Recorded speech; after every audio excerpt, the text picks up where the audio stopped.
Good evening बच्चों।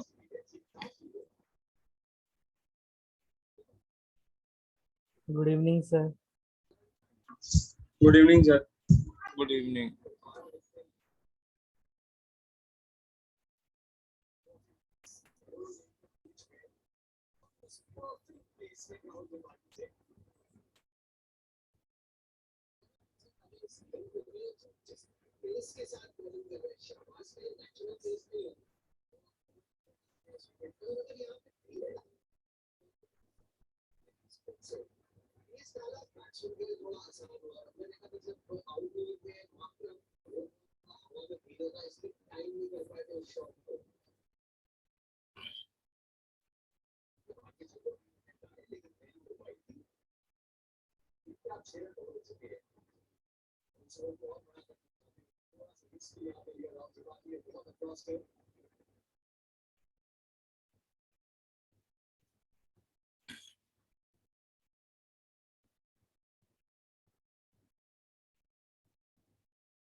हाँ तो बच्चों, कल हम लोग यहाँ पर थे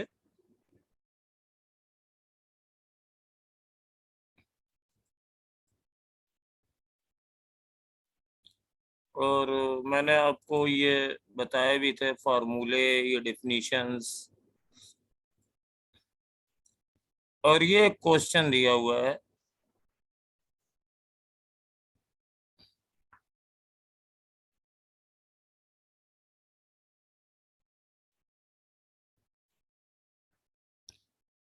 In the magnetic meridian at a certain place, horizontal component दिया हुआ है H इज इक्वल टू, और डिप एंगल दिया है,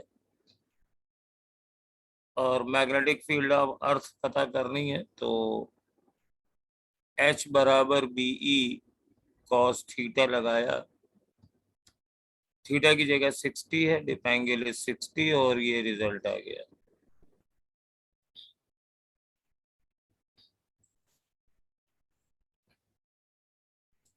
बाकी इस पेज पे और कुछ नहीं है।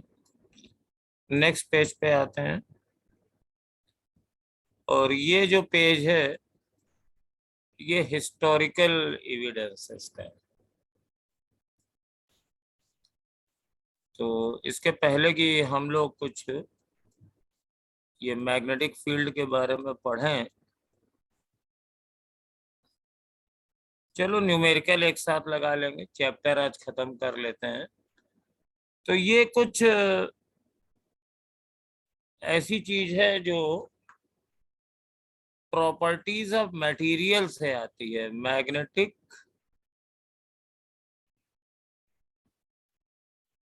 Property of material. तो मैग्नेट की डिफिनीशन क्या है? तो मैग्नेट की डिफिनीशन आप लोग जानते ही हैं, बचपन में पढ़ी होगी कि मैग्नेट एक बार मैग्नेट के बारे में बताते हैं कि हमेशा नॉर्थ साउथ डायरेक्शन में रुकता है, ये होता है वो होता है। लेकिन अब हम लोगों को मालूम है कि magnet is a something which net magnetic moment is non zero. अगर कोई आयरन का पीस है और इसमें मैग्नेटिक मोमेंट है, मतलब M not equal to zero है, मैग्नेटिक मोमेंट को एक्चुअली ये लोग स्मॉल एम से डिनोट करते हैं। तो इसका नेट मैग्नेटिक मोमेंट अगर जीरो नहीं है तो दिस इज ए मैग्नेट। यानी जितने भी मैग्नेट होंगे उनका कुछ मैग्नेटिक मोमेंट जरूर होगा, चाहे वो सोलिनॉइड के फॉर्म में हो, चाहे वो बार मैग्नेट के फॉर्म में हो, चाहे जैसा भी हो। और एक टर्म आता है मैग्नेटिक मटेरियल, तो इसको भी देख लीजिए, मैग्नेटिक मटेरियल क्या होता है। जैसे आप वुड को मैग्नेट बनाना चाहें तो नहीं बना सकते हैं, लेकिन आयरन को मैग्नेट में कन्वर्ट किया जा सकता है। तो ऐसे material which can be converted into magnet, materials which can be converted into magnet, मतलब जिसमें हम नेट मैग्नेटिक मोमेंट डेवलप कर सकते हैं। तो those are called magnetic material. तो आयरन, निकेल, कोबाल्ट, ऑक्सीजन, ये सब हमारे पास मैग्नेटिक मटेरियल्स में आते हैं, because we can convert them as a magnet and use that. और now this is a definition. इसको बोलते हैं, वी डिफाइन मैग्नेटाइजेशन एम। तो मैग्नेटाइजेशन का मतलब है कि ये जो पीस है ये मेरा बड़ा भी हो सकता है, छोटा भी हो सकता है, और अगर मैग्नेट है तो कुछ मैग्नेटिक मोमेंट होंगे। तो magnetisation, this is the magnetisation, this is magnetisation is the magnetic moment, total magnetic moment को इससे वॉल्यूम से डिवाइड कर दिया, magnetic moment, net magnetic moment per unit volume. ये वेक्टर होगा, और डायमेंशन निकालना है तो मैग्नेटिक मोमेंट की यूनिट हम जानते हैं NIA, तो एम्पियर मीटर स्क्वायर, और अपॉन वॉल्यूम तो मीटर क्यूब। तो इसकी डायमेंशन L क्यूब, इसकी L स्क्वायर, तो ये मैग्नेटाइजेशन की डायमेंशन है और यूनिट एम्पियर पर मीटर होती है। और ये वेक्टर है क्योंकि मैग्नेटिक मोमेंट एक वेक्टर होता है, तो जिस डायरेक्शन में मैग्नेटिक मोमेंट होता है वही रहता है। तो ये बार मैग्नेट के लिए भी होता है, सबके लिए होता है। अब यहाँ पे एक लॉन्ग सोलिनॉइड ले रहे हैं। एग्जाम्पल सॉलिड नाइट से लिया गया है, लेकिन इसको यूज हम लोग सब जगह करेंगे।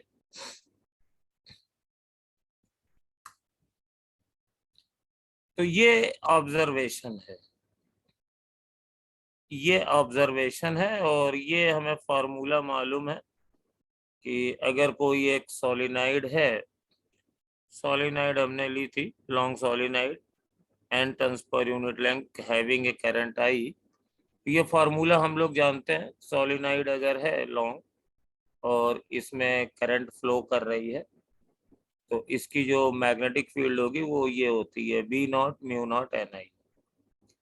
B0 is equal to μ0 Ni, और ये एक ऑब्जर्वेशन है।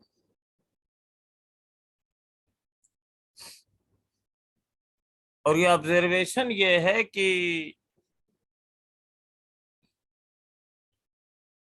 अगर इस सोलिनॉइड के अंदर वैक्यूम न रखें, हम कोई मटेरियल फिल कर दें और जिसका नॉन जीरो मैग्नेटाइजेशन हो, मतलब उसमें भी कुछ मैग्नेटिक मोमेंट हो, तो ये हमने ऐसे कोई मटेरियल भर दिया येलो कलर का, तो मैग्नेटिक फील्ड ये बढ़ जाती है।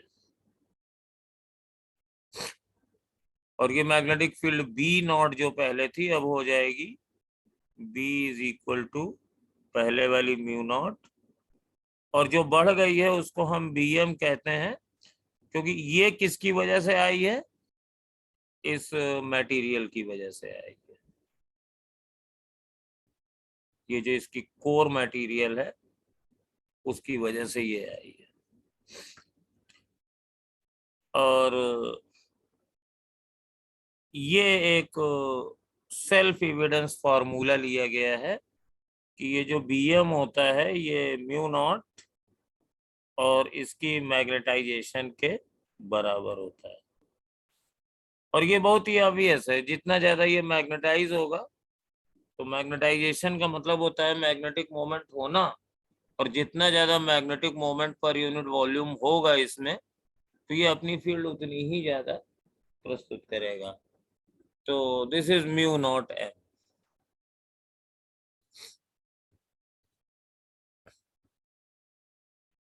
अब यहाँ पर एक नया फंडा दिया गया है जो बच्चों को कंफ्यूज करता है, बट इसको आप फिलहाल अडॉप्ट कर लीजिए। वो ये है कि एक इन्होंने मैग्नेटिक इंटेंसिटी नाम की नई चीज निकाली है। अब यहाँ पर ये ध्यान देने वाली बात है, जब हम इलेक्ट्रिक फील्ड की बात करते हैं तो ई को ही इलेक्ट्रिक फील्ड इंटेंसिटी कहते हैं, लेकिन जब हम मैग्नेटिक फील्ड की बात करते हैं तो मैग्नेटिक फील्ड इंटेंसिटी और मैग्नेटिक फील्ड जिसको हम बी पढ़ते हैं ये दोनों सेम नहीं होते। तो ये एक इन्होंने नया टर्म डिफाइन किया है, और इसको आप मान लीजिए कहीं से आया, बाद में इसका सब कुछ आ जाएगा जो कुछ भी होगा। ये H बराबर B upon mu naught minus M. B ये टोटल इलेक्ट्रिक फील्ड है जो मटेरियल के प्रेजेंट होने के बाद इस सॉलिनॉइड के अंदर आई है। तो H इज इक्वल टू ये आ गया है B upon mu naught minus M. अब इसकी थोड़ी सी हम लोग कुछ कैलकुलेशन करते हैं। देखिए ये कैसे आया। ये हमारे पास ये बी नॉट बराबर है म्यू नॉट एन आई, और बीएम की जगह लिख दिया mu naught by M, mu naught into M, और ये बी है। अगर इसको म्यू नॉट से डिवाइड कर दें तो बी अपॉन म्यू नॉट, इधर खाली एम बचेगा, इक्वल टू एन इंटू आई। अब इसको मैग्नेटिक फील्ड इंटेंसिटी क्यों कह रहे हैं? एक्चुअली जो कुछ भी था वो ड्यू टू दी एन आई था। अगर ये सोलेनाइड होती, इसमें ये करंट ना होती, तो अंदर मैग्नेटिक फील्ड 0 होती। तो हम कह सकते हैं, मतलब इंटेंसिटी इज बेसिकली, इसका फिजिकल मीनिंग ये निकलता है cause which produces magnetic induction.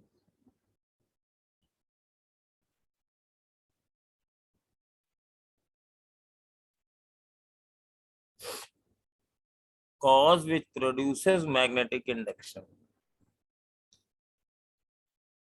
तो यहाँ पे ये कॉज है, तो B naught upon mu naught, ये एन आई है, number of turns and current is the cause जो मैग्नेटिक मोमेंट प्रोड्यूस कर रहे हैं, तो उसको हम मैग्नेटिक इंटेंसिटी एच कहते हैं। तो वैक्यूम फील्ड के लिए ये B naught upon mu naught होगा। और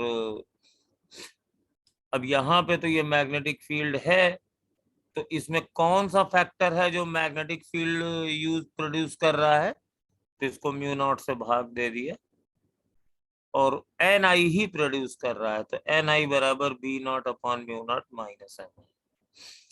और इसके बाद रेस्ट इज सिंपल। इसको मल्टीप्लाई कर दिया है, देखो B बराबर mu naught H plus M, ये इसी से आ गया है। M इधर ले गए, B ना ही ले जाओ, इधर डिफाइन ना करो, तो ये आ गया। तो we repeat our defining procedure, ये पढ़ना जरूरी है। This is impeded defining procedure. We have partitioned the contribution of total magnetic field inside, और इसको दो में डिवाइड किया, due to external factors such as current in the solenoid. This is represented by H.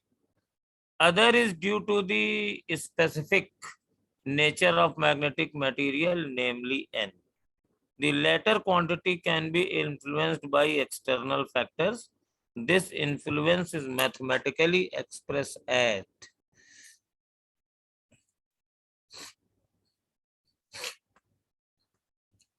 M is equal to, इसको जाई बोलते हैं, और इसका नाम बड़ा कठिन है, मैग्नेटिक ससेप्टिबिलिटी।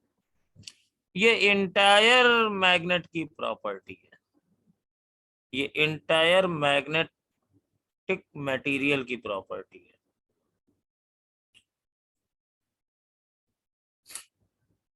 तो यहां पर ये जो फंडा ये लगा है कि जैसे ये सोलेनोइड थी,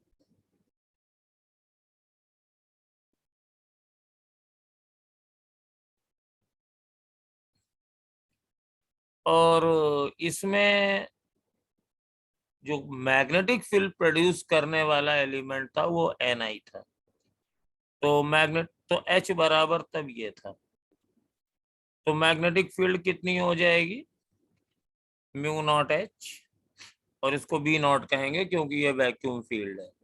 तो जो फार्मूला हम लोग जानते हैं Ni म्यू नॉट, नए कन्वेंशन में Ni को H कह रहा है।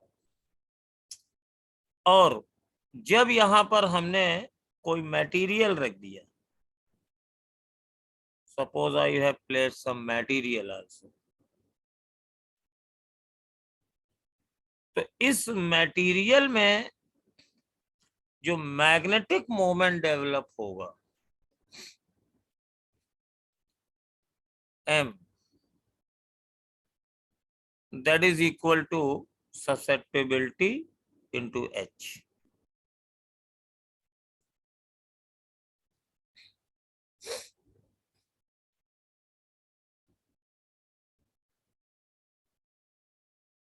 ये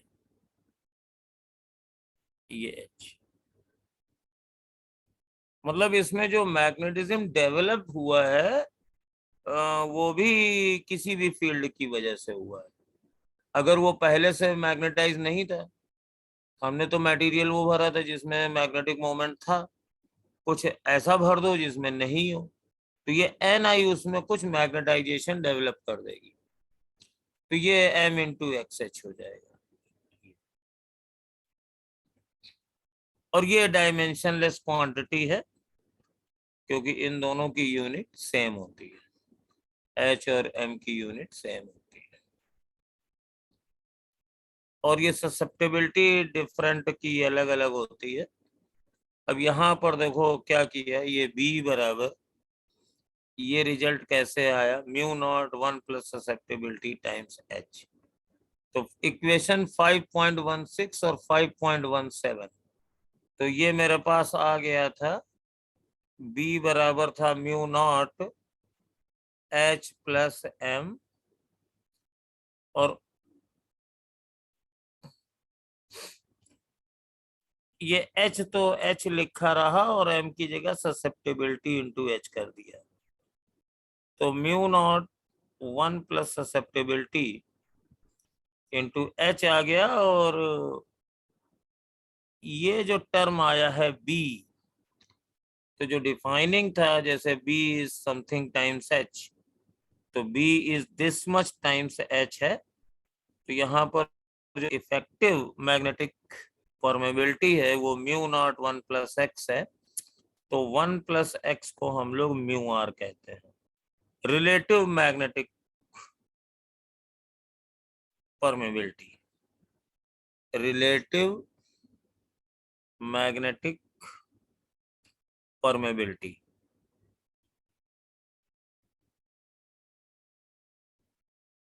और परमेबिलिटी अब वैक्यूम म्यू नॉट होती थी, और यहाँ पे mu naught into this relative है म्यू आर, तो म्यू जो होगी mu naught into mu R, इसको हम लोग कह सकते हैं magnetic permeability of material. Magnetic permeability of material. और इलेक्ट्रोस्टैटिक के तर्ज पे भी जैसे वहां पे परमिटिविटी होती थी, तो वहां पे इस फैक्टर को के लेते थे, डाइलेक्ट्रिक कांस्टेंट बराबर है ना, तो एप्सिलॉन बराबर एप्सिलॉन नॉट इनटू के। तो इसको हम लोग जो है म्यू नॉट को, जैसे के को डाई इलेक्ट्रिक कांस्टेंट कहते थे, तो म्यू आर को कई लोग डाई मैग्नेटिक कांस्टेंट भी बोलते हैं। Diamagnetic constant, diamagnetic constant, ये मेरे पास है। इस चैप्टर की खाल्टी ये है कि ये फॉर्मूले नए हैं और आते रहते हैं। देखो ये यही चीज आ गया है। और नेक्स्ट पेज पे ये इन्होंने एक टेबल दी है, तो इसको याद करने की जरूरत नहीं है। ससेप्टेबिलिटी आप देखोगे तो कुछ मटेरियल की निगेटिव भी है और कुछ की पॉजिटिव है और कुछ की बहुत ज्यादा होती है। तो जिन मटेरियल की ये ससेप्टेबिलिटी निगेटिव होती है उनको डायमैग्नेटिक कहते हैं, जिनकी पॉजिटिव होती है लेकिन कम होती है तो उनको पैरामैग्नेटिक कहते हैं, और कुछ की बहुत ज्यादा होती है।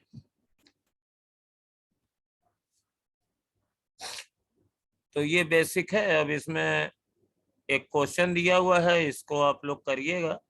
सिंपल फार्मूला लगाना है, और ये मैग्नेटिक प्रॉपर्टी है। ये देखो जो मैंने बताया वही चीज यहाँ पे भी आ गई कि susceptibility x material of diamagnetic, अगर एक्स नेगेटिव है और एक्स पॉजिटिव है और लार्ज एंड पॉजिटिव है, तो ये जो नेगेटिव होता है ना, तो ये जो ससेप्टिबिलिटी होती है ये काफी कम होती है। और a glance at table 5.3 for better feeling. Epsilon is a small positive number introduced to quantify paramagnetic material. Next we describe this in some material in detail. तो ये तो खाली याद करने वाली बात है, और क्लासिफिकेशन कर दिया था इन्होंने। और ये ध्यान रखिएगा कि जो ससेप्टिबिलिटी होती है ये निगेटिव है और ये कम है, ठीक है। और ससेप्टिबिलिटी जो म्यू आर होता है, जो म्यू आर लेते हैं, mu R that is equal to 1 plus susceptibility होती है, इसी को कहते थे। तो it is very less than 1, तो 1 माइनस समथिंग होता है, और ये 1 तो एब्सोल्यूट के लिए होता है। तो जो ये डायामैग्नेटिक कांस्टेंट या रिलेटिव परमेबिलिटी है, वो डायामैग्नेटिक सब्सटेंस के लिए ये 0 से 1 के बीच में लाई करती है और स्मॉल होती है। और पैरामैग्नेटिक के लिए अब वो पॉजिटिव होती है लेकिन कम होती है, तो ये म्यू आर की वैल्यू ग्रेटर देन 1 होती है, बट अप्रोक्सीमेटली ये 1 के बराबर ही होती है, बिकॉज इनकी रिलेटिव परमेबिलिटी काफी कम होती है। 1 प्लस एक्स ये पॉजिटिव है, but amount is very less. जैसे टंगस्टन का 6.8 इंटू 10⁻⁵ है, तो ये मोस्टली जो है ये 1 से 2 के बीच में लाई कर जाती है पैरामैग्नेटिक के लिए मोस्टली। अब किसी की 3 हो तो हम नहीं बताएंगे। और अगर ये जो फेरोमैग्नेटिक आगे हम लोग पढ़ेंगे तो उसमें ये म्यू आर बहुत ज्यादा होती है, very large, very very large than 1। जैसे आयरन के लिए ये 5000 होती है, आयरन के लिए ये 5000 होती है। इस क्वेश्चन को कर लेना। और अब थोड़ा डिटेल में देखते हैं आगे। तो ये देखो वही चीज इन्होंने लिखी है जो हम बता रहे थे। डायमैग्नेटिक की जो ससेप्टिबिलिटी है ये -1 से 0 के बीच में रहती है, और पैरामैग्नेटिक की 0 से बहुत छोटे नंबर तक रहती है, और फेरोमैग्नेटिक की बहुत ज्यादा होती है, और उससे फिर ये सब निकाला गया है। तो म्यू आर ये 0 से 1 के बीच में। अब हमने बताया था कि ये 1 से तो ज्यादा होती है लेकिन बहुत ज्यादा नहीं होती है, और ये इसको इन्होंने बहुत ही छोटी क्वांटिटी दी है, और ये 1 से बहुत ज्यादा होती है। अब अगर हम म्यू की बात करें तो म्यू बराबर होता है mu R into mu naught. तो ये तो 1 से छोटा है डायमैग्नेटिक के लिए, तो इसके लिए म्यू की वैल्यू म्यू नॉट से कम होती है, इसकी वैल्यू ज्यादा होती है, और ये बहुत ज्यादा होती है।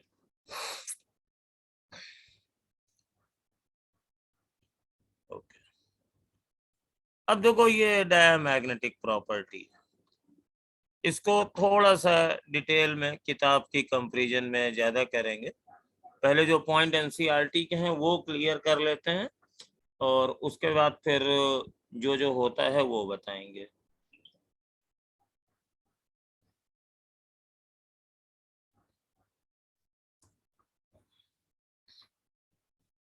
तो इन्होंने जो डायमैग्नेटिक सब्सटेंस की डिफाइनिंग प्रॉपर्टी दी है, diamagnetic substance are those which have tendency to move from stronger to weaker part of the external magnetic field.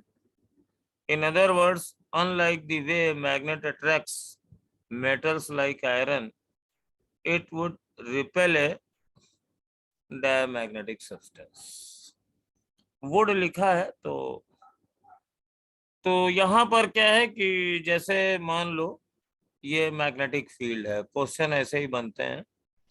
ये इस तरीके से मैग्नेटिक फील्ड है, एक्सटर्नल फील्ड है, और यहाँ पर अगर हम एक डायामैग्नेटिक सब्सटेंस रख दें तो ये इधर मूव करेगा वीकर पोर्शन की ओर, स्ट्रॉन्गर टू वीकर। और एक बार बेटा एम्स में क्वेश्चन आया था, वो मैं बता दे रहा हूँ।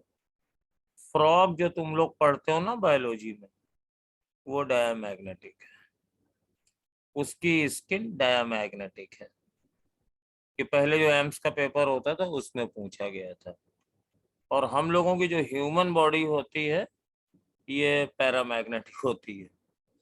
अब ये कहाँ से आया, क्यों आया, तो बस पूछा गया था। तो ये दो पार्ट्स हैं। उस समय पेपर में दो ही चीजें आती थी, अभी भी दो ही आती हैं। एक फ्रॉग होता था, एक कॉकरोच होता था, और ह्यूमन तब नहीं होता था, अब ह्यूमन भी होता है।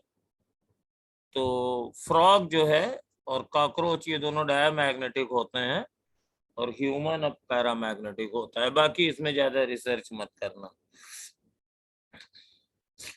तो यहाँ पे अगर एक डायमैग्नेटिक सब्सटेंस रख देंगे तो वो इधर जाएगा। फिगर 5 ये है, इसमें एक बार है ये। अब देखो तुम्हें मालूम है कि डायमैग्नेटिक सब्सटेंस की जो ससेप्टिबिलिटी होती है वो निगेटिव होती है। तो इसका जो म्यू होता है वो म्यू आर ये 1 से लेस होता है और कम होता है। तो जब ये कम होता है तो यहाँ पे क्या होगा कि a bar of biomaterial placed in external field, the field lines repelled or expelled, and field inside the material is reduced. तो पहले मान लीजिए यूनिफॉर्म फील्ड थी लाइक दिस, जैसी मैं बना रहा हूँ ये।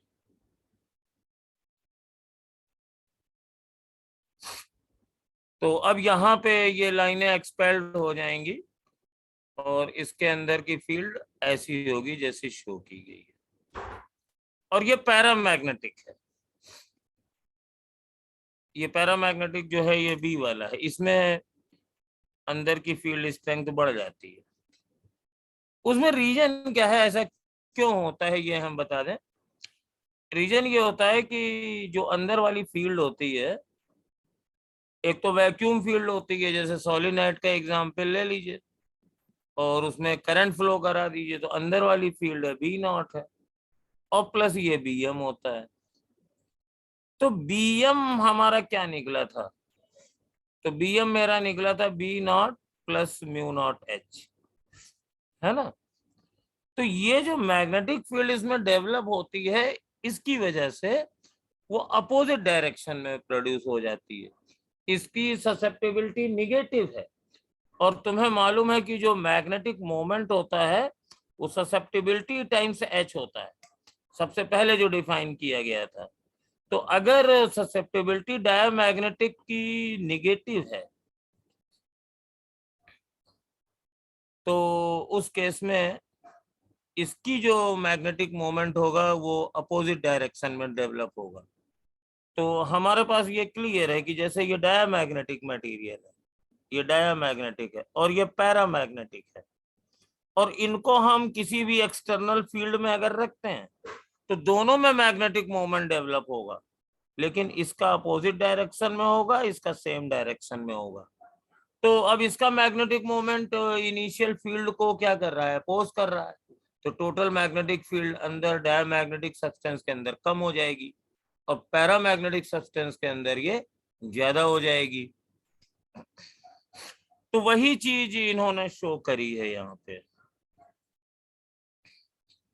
ये पैरामैग्नेटिक है, इसके अंदर मैग्नेटिक फील्ड बढ़ गई, ये डायमैग्नेटिक है, इसके अंदर हमारे पास ये घट गई।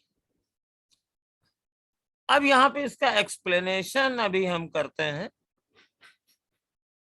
और यहाँ पे ये तुम्हें याद करना पड़ेगा, बिस्मथ, कॉपर, लेड और silicon, nitrogen eight STP, water, ये सब बेटा याद करना पड़ेगा।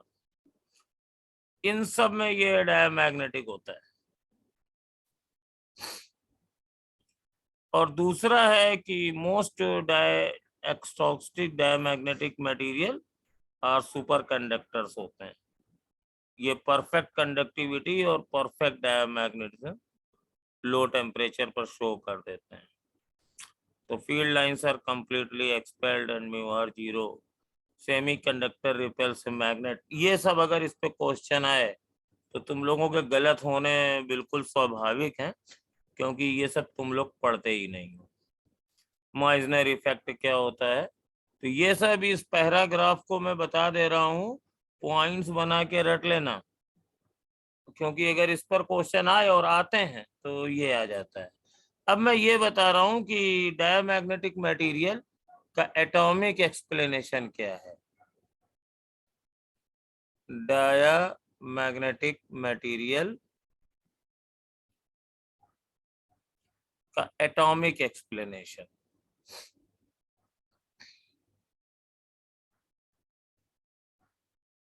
तो केमिस्ट्री में तो ये तुम लोगों को बताते ही है। एक्चुअली अगर कोई सब्सटेंस ऐसा है, ये जो डायमैग्नेटिक सब्सटेंस होते हैं इसमें हमारे पास जो एटम्स होते हैं उसके सभी ऑर्बिटल फिल्ड होते हैं, ऑल फिल्ड ऑर्बिटल्स। आपको मालूम है कि एटम में ऑर्बिटल्स होते हैं और ऑर्बिटल्स के दोनों इलेक्ट्रॉन अपोजिट स्पिन के साथ घूमते हैं, एक ऐसे घूमता है और दूसरा जस्ट इसके अपोजिट घूमेगा। तो सेम ऑर्बिटल में है तो इनकी एनर्जी भी सेम होगी, वेलोसिटी भी सेम होगी, रेडियस भी सेम होगी। तो एक का मैग्नेटिक मोमेंट जितना ऊपर होगा एक का उतना नीचे होगा, तो net magnetic moment is zero. और ये जितने भी एटम्स हैं इस मटेरियल में उन सब का मैग्नेटिक मोमेंट जीरो है, कोई मैग्नेटिक मोमेंट रहता ही नहीं है इनिशियल। और जब आप इसमें फील्ड डेवलप कर देते हैं, इसमें एक मैग्नेटिक फील्ड लगा दी, तो जब मैग्नेटिक फील्ड लगा देंगे तो on the application of magnetic field एक इलेक्ट्रॉन फास्ट हो जाता है और एक इलेक्ट्रॉन स्लो हो जाता है। एक की स्पीड बढ़ जाती है, एक की घट जाती है। तो एक इलेक्ट्रॉन का मैग्नेटिक मोमेंट एक तरफ हो जाता है और दूसरे का दूसरी तरफ हो जाता है, और जिसकी ज्यादा होती है वो मैग्नेटिक फील्ड के अपोजिट वाला होता है। तो इसमें जो मैग्नेटिक मोमेंट डेवलप हो जाता है that is opposite to the external field. तो इसलिए इसमें मैग्नेटिक मोमेंट अपोजिट डायरेक्शन में डेवलप होता है, इसीलिए इसकी ससेप्टेबिलिटी निगेटिव मानी जाती है। और ये बहुत ही कम होता है, वीकर केस में होता है, क्योंकि इलेक्ट्रॉन की स्पीड इलेक्ट्रॉन न्यूक्लियस से ज्यादा इन्फ्लुएंस रहता है। तो एक्सटर्नल फील्ड का असर तो होता है थोड़ा सा, एक लिटिल बिट फास्ट हो गया, एक लिटिल बिट स्लो हो गया, लेकिन कोई बहुत ज्यादा असर नहीं पड़ता है। तो इसलिए ये बहुत ही कम मैग्नेटिज्म डेवलप होता है। तो ये डायमैग्नेटिक मटेरियल का एक्सप्लेनेशन। और अगर तुम्हें जैसे पता करना, जैसे आपको पता करना है कि कोई मटेरियल है बिस्मथ है, तो ये डायमैग्नेटिक है कि पैरामैग्नेटिक है, तो आप इसमें देखिए, अगर इसमें कोई भी अनफिल्ड ऑर्बिटल नहीं है, जिसमें मतलब सारे पेयर्स वाइज हैं, एक इलेक्ट्रॉन ना हो जिसमें, सारे पेयर्ड ही हो, अनपेयर्ड इलेक्ट्रॉन ना हो इसमें, ये इसके लिए मटेरियल होता है। No unpaired electron, no unpaired electron diamagnetic material होते हैं जिसमें नो अनपेयर्ड इलेक्ट्रॉन होते हैं, तो वो डायमैग्नेटिक होगा, क्योंकि उसमें ये मैकेनिज्म चलेगी। ये पेयर्ड इलेक्ट्रॉनों की वजह से होता है। और पैरामैग्नेटिक में क्या होता है?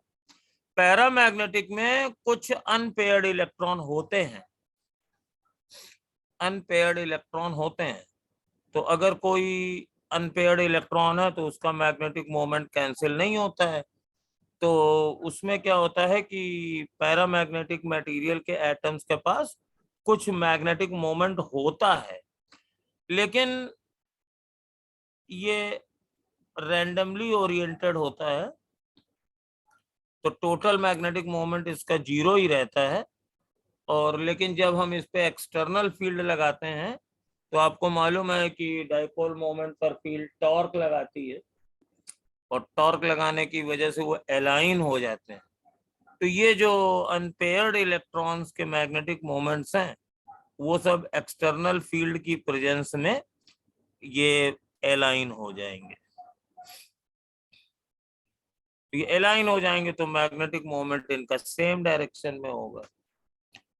अब यहाँ पे ये सब फुटकर हैं तो ये बहुत ही कम होते हैं। अब अगर ये पता करना हो कि कोई मटेरियल डायमैग्नेटिक है कि पैरामैग्नेटिक है, तो एटॉमिक लेवल पे केमिस्ट्री में बताते हैं, और इसको अभी भी ध्यान कर लो, तुम लोगों को एटॉमिक नंबर वगैरह तो याद ही रहते हैं। अगर उसमें अनपेयर्ड इलेक्ट्रॉन है तो वो डायमैग्नेटिक होगा, और अगर पेयर्ड इलेक्ट्रॉन है, अनपेयर्ड इलेक्ट्रॉन नहीं है, सॉरी पेयर्ड इलेक्ट्रॉन है का मतलब नहीं है, अनपेयर्ड इलेक्ट्रॉन नहीं है या है, ये डिसाइड करता है कि डायमैग्नेटिक है कि पैरामैग्नेटिक है। क्योंकि पेयर्ड इलेक्ट्रॉन तो सभी में होते हैं। जैसे मान लीजिए लिथियम ले लिया, तो अब इसका इलेक्ट्रॉनिक कॉन्फ़िगरेशन होता है 2 1, तो 2 पेयर्ड इलेक्ट्रॉन भी है, एक अनपेयर्ड इलेक्ट्रॉन भी है, तो ये पैरामैग्नेटिक हुआ। लेकिन जब एक चीज क्वेश्चन आता था पहले, कहते थे which magnetic property is universal property, मतलब ऐसी कौन सी प्रॉपर्टी है वो सब में पाई जाती है। तो देखो बेसिकली ये जो प्रॉपर्टीज हैं, ये जो मैग्नेटिक मोमेंट्स आते हैं, ये 3 वजहों से आते हैं किसी भी मटेरियल में फील्ड लगाने पर। अब ठंडी ठंडी पी नहीं।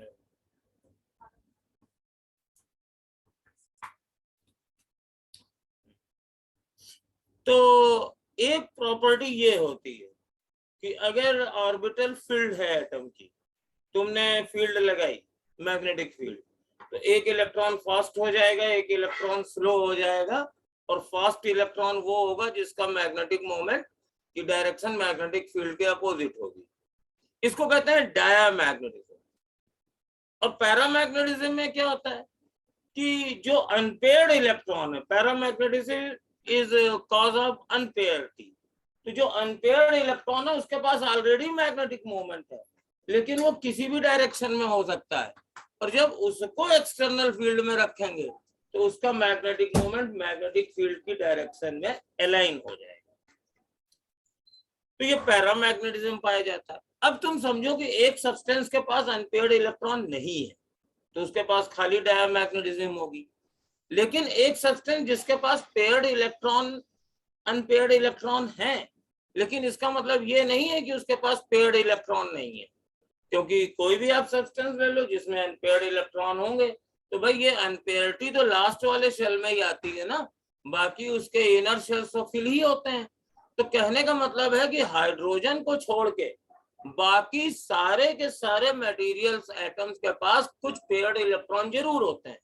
तो जब तुम ऐसे इलेक्ट्रॉनों को रखोगे, ऐसे मटेरियल को रखोगे एक्सटर्नल फील्ड में, तो जो अनपेयर्ड इलेक्ट्रॉन होंगे उनकी वजह से कुछ नेट मैग्नेटिक मोमेंट पहले से होगा, वो किसी डायरेक्शन में होगा, और फील्ड लगाने पर वो फील्ड की डायरेक्शन में अलाइन हो जाएगा। लेकिन जो पेयर्ड इलेक्ट्रॉन है वो तो यही करेंगे ना जो पहले करते थे।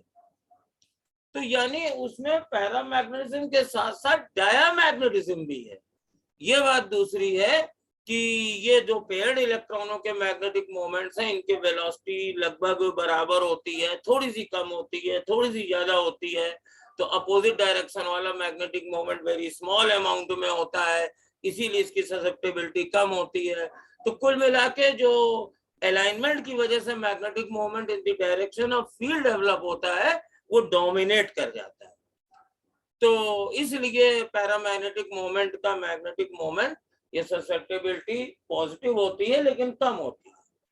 लेकिन इसका मतलब ये नहीं है कि उसमें डायामैग्नेटिज्म होती नहीं है, डायामैग्नेटिज्म सब में होती है।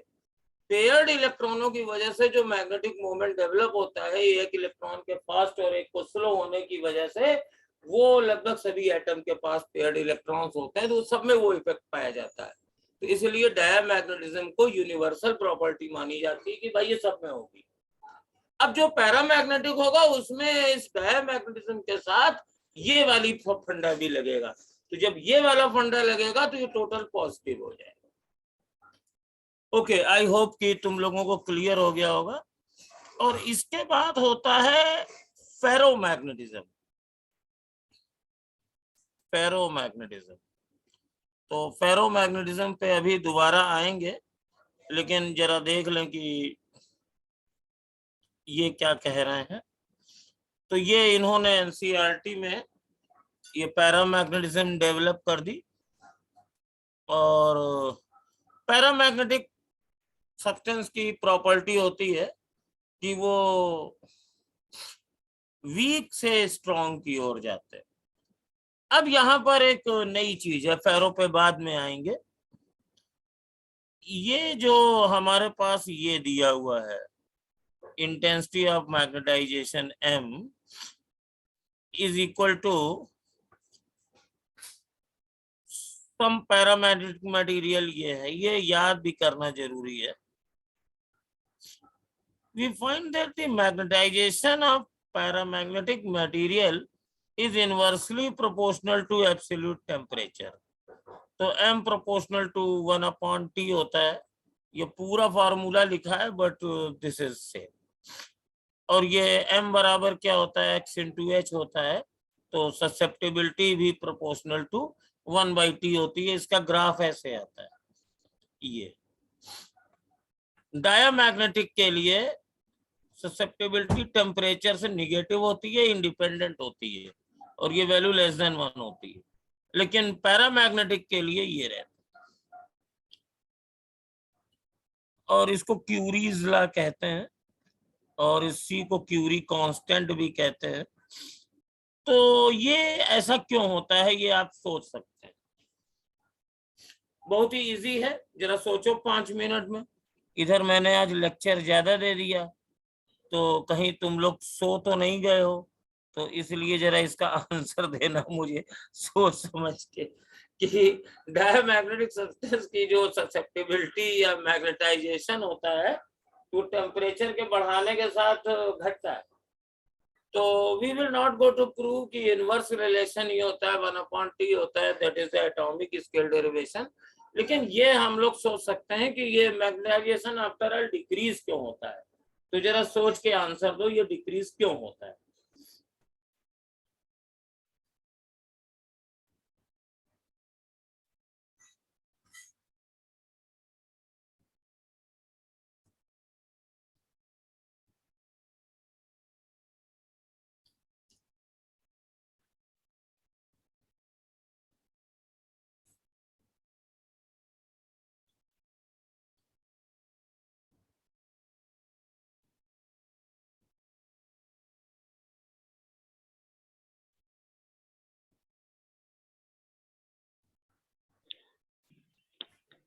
फार्मूले से सर है, लेकिन और वैसे कोई आइडिया नहीं है।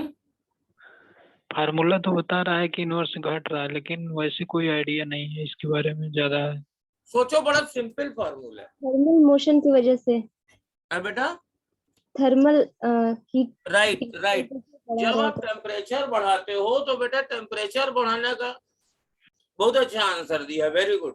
जब आप टेम्परेचर बढ़ाते हो तो टेम्परेचर बढ़ाने से क्या होता है, आप उसे हीट देते हो, जो एटम्स की हीट एनर्जी है वो बढ़ जाती है, तो रैंडमाइजेशन बेटा बढ़ जाता है। तो आपने मोमेंट थे एटॉमिक के, मैग्नेटिक मोमेंट थोड़े थोड़े अलाइन नहीं थे, मैग्नेटिक फील्ड लगाई, उसके बाद वो अलाइन हो गए, थोड़ा सा मैग्नेटाइजेशन डेवलप हुआ। क्यों डेवलप हुआ? इसलिए कि सभी के magnetic moment almost same direction में हो गए, तो एडअप होके कुछ दे रहे हैं। अब आपने उसको हीट कर दिया, तो हीट करने से क्या होता है, आपने उसको जो एनर्जी दी उसमें उसमें रैंडमाइजेशन बढ़ गया, तो अलाइनमेंट कुछ खत्म हो जाता है। रोटेशनल काइनेटिक एनर्जी भी बढ़ेगी, ट्रांसलेशनल भी बढ़ेगी, तो अलाइनमेंट खत्म हो जाता है। तो जितना ज्यादा आप टेम्परेचर बढ़ाओगे रैंडमाइजेशन उतना ही होगा, तो उतने ही मैग्नेटिक मोमेंट कम होता जाएगा। समझ गए बेटा, ये आइडिया रहता है इसका। अब वो ठीक ठीक इनवर्सली प्रोपोर्शनल ही होता है, तो क्यूरी सर ने तो इसको एक्सपेरिमेंट करके देख लिया था। मैग्नेटिक मोमेंट नाप रहे थे, मैग्नेटिक मोमेंट नापने का एक ही तरीका होता है, बड़ा लंबा सा। उस मटेरियल का बना हुआ एक मैग्नेट लो, उसको किसी फील्ड में लटकाओ, टॉर्क निकालो, टाइम पीरियड निकालो, मैग्नेटिक मोमेंट नापो, फिर मैग्नेटिक मोमेंट नापो और उसको वॉल्यूम से डिवाइड करो, तो वो इंटेंसिटी ऑफ मैग्नेटाइजेशन हो गया। अब इसके बाद क्या किया, अब उन्होंने टेम्परेचर बढ़ा दिया रूम का, उसके बाद फिर मैग्नेटिक मोमेंट नापा, फिर वॉल्यूम से डिवाइड किया, फिर मैग्नेटिक मोमेंट मैग्नेटाइजेशन निकाला, तो पता चला कि M1T1 बराबर M2T2 है, तो वो इस कंक्लूजन पे पहुंच गए, it is inversely proportional to T। तो क्यूरी सर ने तो इसको एक्सपेरिमेंट करके निकाला था, और बाद में एटॉमिक लेवल पे क्वांटम मैकेनिक्स वगैरह में इसको प्रूव भी किया गया। तो but we will not do that, लेकिन ये फॉर्मूला याद रखेंगे, और दो टेम्परेचर पर आपको इससे न्यूमेरिकल पूछा जा सकता है, ये ध्यान रखेंगे। अब देखो ये फेरोमैग्नेटिज्म, फेरोमैग्नेटिज्म में क्या है, फेरोमैग्नेटिज्म में ये है कि इसको मैं बता देता हूँ, किताब से क्या पढ़ोगे जल्दी से मैं बता दूंगा और ज्यादा समझ में भी आ जाएगा।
बड़ा क्या है?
तो बेटा फेरोमैग्नेटिज्म आप लोग हो ना, थोड़ा सा बेटा हम वॉशरूम चले गए थे। तो फेरोमैग्नेटिज्म वो सब्सटेंस होते हैं, जैसे ये मैग्नेटिक मोमेंट्स हैं।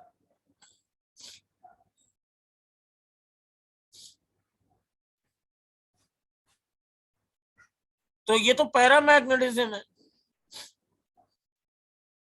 और फेरो ये पैरा है, तो ये एटम्स रैंडम हैं। लेकिन फेरोमैग्नेटिज्म में ऐसे डोमेन्स बन जाते हैं, आपको मालूम होगा कि इसको डोमेन थ्योरी से एक्सप्लेन करते हैं। डोमेन थ्योरी क्या होती है? एक डोमेन के जो एटम्स होते हैं वो सेम डायरेक्शन में अलाइन होते हैं, लेकिन डिफरेंट डोमेन्स के एटम्स का अलाइनमेंट, मैग्नेटिक मोमेंट, ये डिफरेंट होता है। ऐसे ही बना दे रहे हैं, कुछ में ज्यादा एटम होते हैं, कुछ में कम होते हैं। ये फेरो है। तो ओवरऑल मैग्नेटिक मोमेंट इसका 0 ही है, क्योंकि इतने लोकल रीजन में कुछ मैग्नेटिक मोमेंट है, लेकिन ओवरऑल 0 है क्योंकि ये सब रैंडम है। तो सोचने की बात ये है कि पैरामैग्नेटिक सब्सटेंसेस में ये डोमेन नहीं बनते हैं और इसमें बन जाते हैं। तो क्यों बन जाते हैं?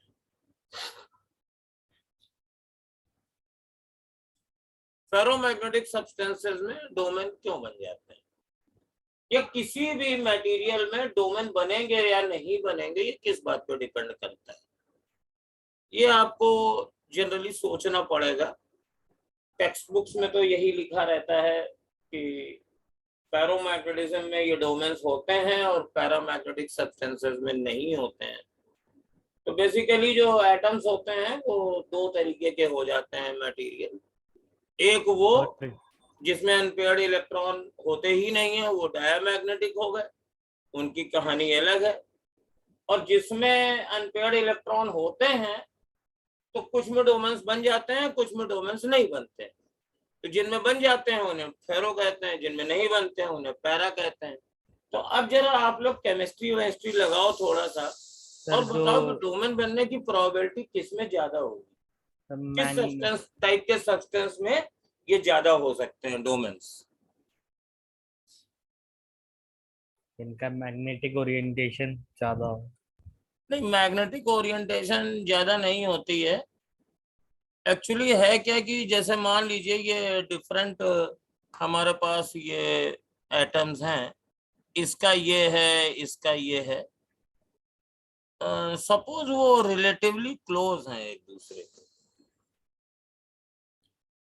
रिलेटिवली क्लोज हैं एक दूसरे के, रैंडम तो ओरिएंटेड है ही है। तो पहली बात, डोमेन बनने के लिए ये जरूरी होगा कि इन एटम्स की इंटर एटॉमिक स्पेसिंग कम हो, जिससे एक एटम का मैग्नेटिक मोमेंट की जो फील्ड होगी वो दूसरे एटम को इन्फ्लुएंस कर सके। इसलिए ज्यादातर जो मैग्नेटिक मटेरियल फेरोमैग्नेटिक होते हैं वो क्लोज पैक्ड स्ट्रक्चर्स के होते हैं, चाहे उसमें एबी टाइप की क्लोज पैकिंग हो, एचसीपी हो, हेक्सागोनल क्लोज पैकिंग हो, या स्क्वायर क्लोज पैकिंग हो। जो मतलब सिंपल क्यूबिक टाइप के स्ट्रक्चर्स होते हैं जिनमें एटम्स की रिलेटिव डिस्टेंस ज्यादा होती है, उनमें ये डोमेन्स बनने की प्रोबेबिलिटी नहीं होती है। ये टेक्स्ट बुक में नहीं लिखा रहता है, लेकिन ये साइंटिस्टों के एक्सपीरियंस और केमिस्ट्री लगाने से आता है।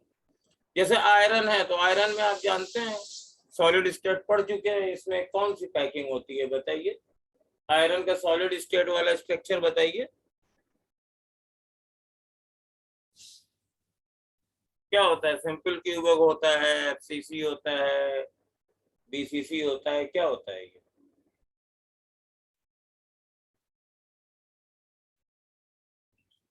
अरे भैया, फिजिक्स कठिन होती है, केमिस्ट्री तो आती है, बताओ।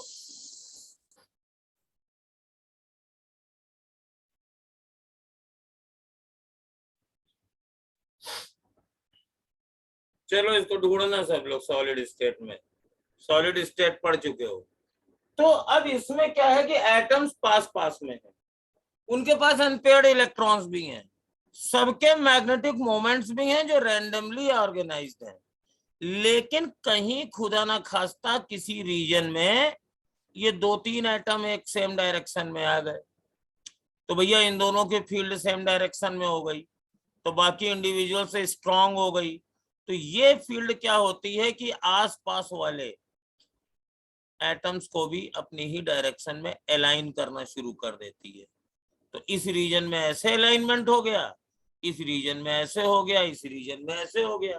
भाई आप पूरे मटेरियल को कई पार्ट्स में बांट दीजिए, छोटे छोटे, तो किसी भी पार्ट में कोइंसिडेंटली ऐसी बात की पूरी पॉसिबिलिटी है कि 2-3 एटम पास पास के हों और उनके magnetic moment almost same direction में हो, तो उनकी जो कंबाइंड फील्ड होगी वो अगल बगल के नेबर्स वाले एटम्स के मैग्नेटिक मोमेंट को भी सेम डायरेक्शन में अलाइन कर देगी, और इस तरीके से ये डोमेन बन जाते हैं। Very good. आगे की कहानी बहुत सिंपल है। तो डिफरेंट लोकल मैग्नेटिक मोमेंट रहता है, ओवरऑल 0 रहता है, लेकिन जब इस पे एक्सटर्नल फील्ड लगाते हैं तो एक्सटर्नल फील्ड सभी डोमेन्स को अपनी डायरेक्शन में अलाइन करने लगती है। तो मैग्नेटिक फील्ड की डायरेक्शन वाले अलाइनमेंट वाले डोमेन्स के नंबर बहुत ज्यादा बढ़ जाते हैं, और देयरफॉर इसमें स्ट्रॉन्ग मैग्नेटिज्म आ जाती है। अब चूंकि ये फेरोमैग्नेटिक है और ये भी सेम डायरेक्शन में रहती है, तो इसको भी अगर हम मैग्नेटिक फील्ड में छोड़ेंगे तो ये स्ट्रॉन्ग से वीक रीजन में जाएगी।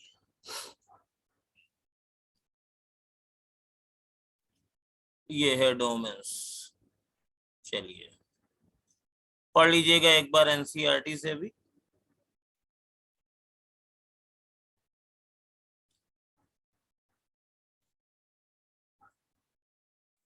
Thus, in ferromagnetic material, the field lines are highly concentrated.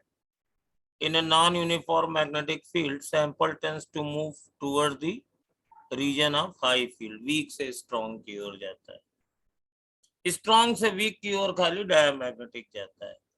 और यहाँ पे अगर देखेंगे तो ये थोड़ा fast जाता है। In some ferromagnetic material, the magnetization persists. Such materials are called hard magnetic materials. Hard ferromagnets. Alnico and alloy of iron, aluminium, nickel, cobalt, ये सब एग्जाम्पल है।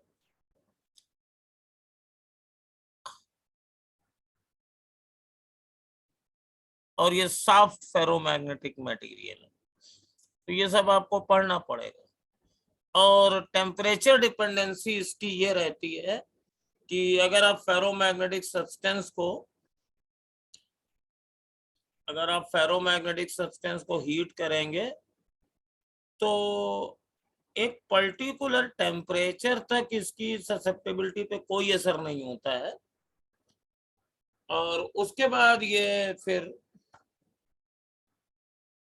टेम्परेचर के इनवर्सली प्रोपोर्शनल होता है। तो इसको क्यूरी वाइज लॉ कहते हैं। Susceptibility is equal to T minus TC, T is greater than TC, और इस टेम्परेचर को क्यूरी टेम्परेचर कहते हैं। अब ऐसा क्यों होता है समझ लो भाई, जो फेरोमैग्नेटिक मटेरियल होते हैं उनका मैग्नेटाइजेशन काफी स्ट्रांग होता है। तो जब आप हीट करते हैं, टेम्परेचर देते हैं, तो हीट करने या टेम्परेचर देने का मतलब होता है हीट एनर्जी देना, रैंडमाइजेशन बढ़ाना। लेकिन ये रैंडमाइजेशन भी इस बात पे डिपेंड करता है कि कितना टेम्परेचर बढ़ा या कितनी हीट आई। तो अब वहां पे वो पहले से स्ट्रॉन्ग फील्ड है, तो अगर आप थोड़ा बहुत रैंडमाइजेशन करते हैं तो मैग्नेटिक मोमेंट पे ज्यादा असर नहीं होता है। रैंडमाइजेशन आया, थोड़ा सा कुछ मैग्नेट ने इधर उधर किया, लेकिन जो उनकी फील्ड बनी हुई है उसने कान पकड़ के दोबारा अलाइन कर दिया, तो कोई फर्क नहीं पड़ता। लेकिन जब आप उसको हीट करते जाते हैं, रैंडमाइजेशन बढ़ता जाता है, तो एक टेम्परेचर के बाद का रैंडमाइजेशन इसको इफेक्ट करने लगता है। और अब ये टेम्परेचर जितना बढ़ाएंगे वो रैंडमाइजेशन बढ़ने के कारण मैग्नेटिक मोमेंट या ससेप्टेबिलिटी कम होती है।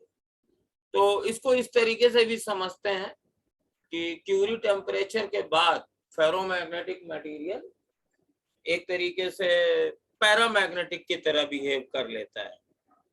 तो कई किताबें इसको इस तरीके से भी पूछती हैं या इस तरीके से बताती हैं कि जिस टेम्परेचर पर फेरोमैग्नेटिक सब्सटेंस पैरामैग्नेटिक में बदल जाता है उसको क्यूरी टेम्परेचर कहते हैं। ये कुछ सब्सटेंस के क्यूरी टेम्परेचर दिए हैं, और कम से कम आयरन और निकेल का आप लोग याद कर लीजिएगा, क्योंकि ये पहले के मेडिकल एग्जाम में पूछे जा चुके हैं। सबके मत याद करिएगा, आयरन और निकेल के याद कर लीजिए। ये एक न्यूमेरिकल है, आज न्यूमेरिकल हम आपके ऊपर छोड़ रहे हैं क्योंकि आज मैं इसका थ्योरी पार्ट खत्म करना चाह रहा हूं। अब देखो, ये हमारे पास एक नया ग्राफ है, relation between B and H in ferromagnetic material. H के बारे में भूलिएगा नहीं, एच वो इंटेंसिटी ऑफ मैग्नेटाइजेशन है और ये वो कॉज है जो बी प्रोड्यूस करती है। और आपने पढ़ा होगा बी बराबर म्यू इनटू एच होता है, तो जितनी ज्यादा इंटेंसिटी होगी उतनी ज्यादा मैग्नेटिक मोमेंट डेवलप होगा। तो लेट अस सी कि ये बी और एच के बीच का ग्राफ डायमैग्नेटिक के लिए कैसे होता है। तो बी और एच का ग्राफ डायमैग्नेटिक के लिए ऐसे होता है, क्योंकि निगेटिव डायरेक्शन में होता है और स्ट्रेट लाइन होता है। और पैरामैग्नेटिक के लिए ऐसा होता है, बी और एच, ये डाया है और ये पैरा है। लेकिन फेरोमैग्नेटिज्म की कहानी कुछ दूसरी होती है। इसमें क्या करते हैं कि जब आप एच बढ़ाते हैं तो ये मैग्नेटाइजेशन बढ़ना शुरू करता है, not along a straight line but along this line, और फिर उसके बाद सर्चुलेट हो जाता है।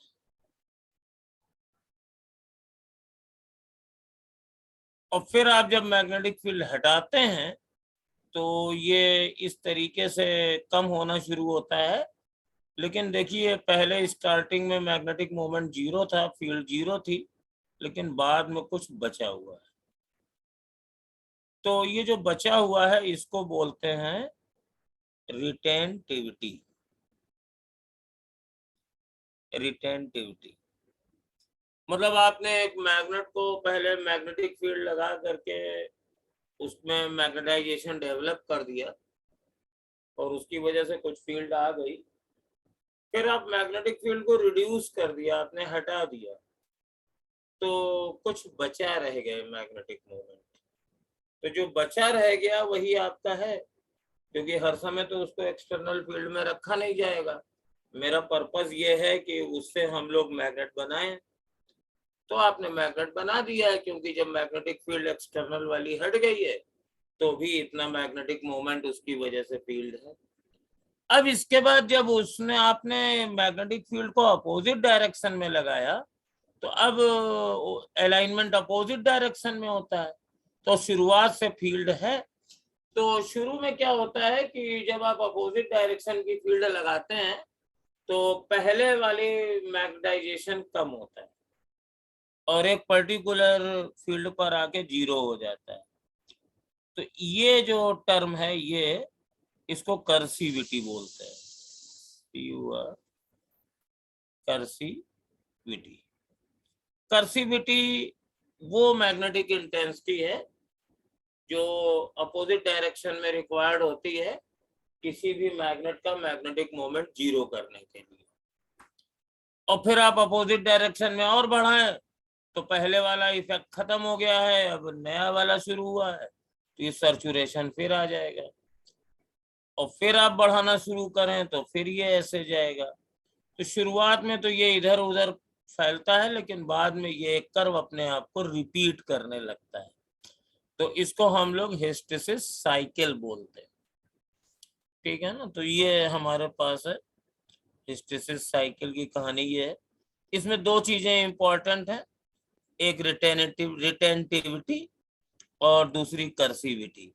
रिटेंटिविटी क्या होता है, अगर किसी मैग्नेट को हम मैग्नेटिक फील्ड इंटेंसिटी दे करके एक्सटर्नल फील्ड में रख के मैग्नेटाइज कर दें और फिर उस मैग्नेटिक फील्ड को हटा दें, तो हटाने के बाद भी जितनी मैग्नेटिक फील्ड बचती है उसको रिटेंटिविटी कहते हैं। दूसरा कर्सिविटी क्या होती है कि अगर किसी मैग्नेट के पास कुछ मैग्नेटिक मोमेंट है तो अपोजिट डायरेक्शन की फील्ड लगा के जितनी फील्ड उस मैग्नेटाइजेशन को खत्म कर देगी उसको हम लोग कहते हैं कर्सिविटी।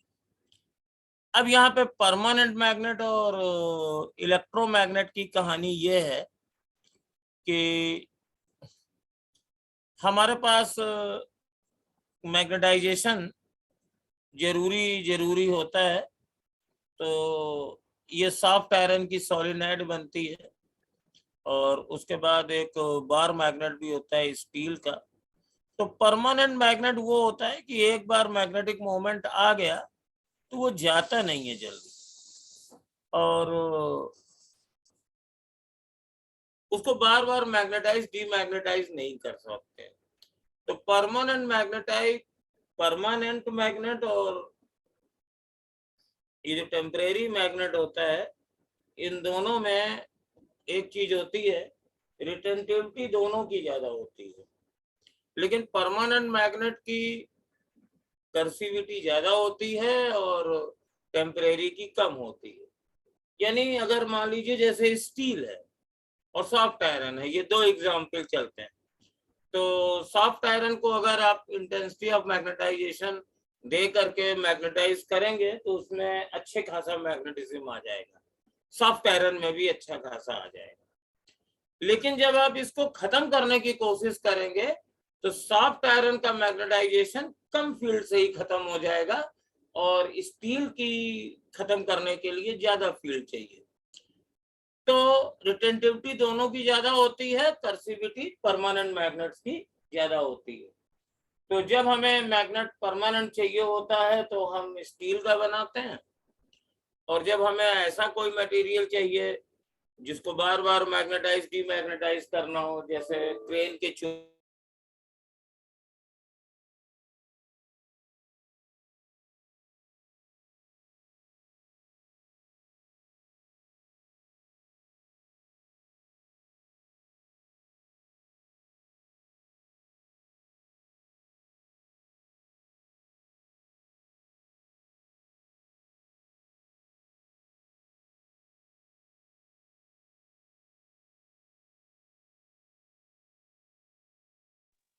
इसके बाद क्या स्टार्ट करेंगे सर यार, किसी को पता?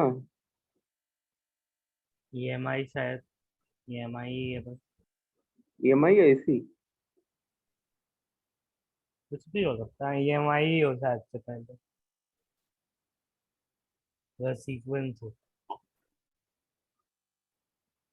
केमिस्ट्री क्लास चालू हो गई है ना?